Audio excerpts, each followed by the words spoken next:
habang maaga pa. Ito ang inyong mensaherong gutom. Tanong, kailan ka huling nagbago ng hairstyle? Ako mga 3 buwan na ang nakalipas.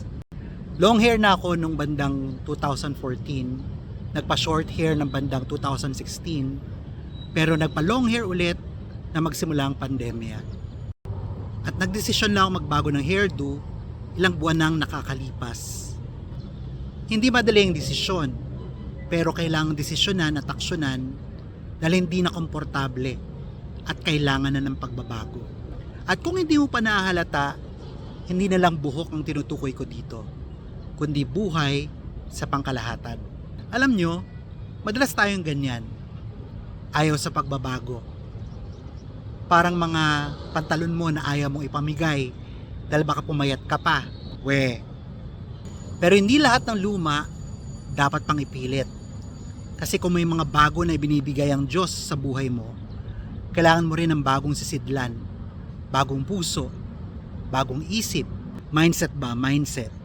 Para yung kape sa basag na tasa. Kahit anong sarap ng timpla, kung luma at tumatagas na ang tasa mo, sayang lang at baka mapaso pa ang kamay mo. O kaya, para nagsuot ka ng sapatos mo nung grade school. Pasok ba? Syempre hindi. Unless gusto mong putulin ang mga daliri mo. Sabi nga ng lolo kong si C.S. Lewis, hindi ka na pwedeng bumalik para baguhin ang simula. Pero pwede ka magsimula kung nasaan ka at baguhin ang pagtatapos. Baka may attachment issues ka.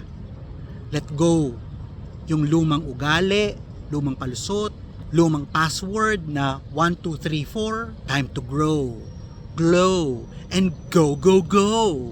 Kung gusto mong maranasan ang bagong galaw ng Diyos sa buhay mo, eh di dapat handa kang i-update ang sarili mo. Tanong, anong kailangan mong baguhin sa buhay mo ngayon? Kaya mo ba? O mas takot ka lang sa bago kaysa sa manatili sa nakasanayan? Tandaan, hindi mo kailangan maging handa agad. Minsan ang unang hakbang lang ang inihintay ng pagbabago. Kagutom, maging bukas sa pagbabago habang maaga pa. Dahil minsan, ang pinakamaliliit na hakbang ay simula sa pinakamalaking biyaya. Hindi dahil uso ang magbago, kundi dahil may buhay na mas maganda at mas payapa kapag binuksan ang puso sa pagbabago.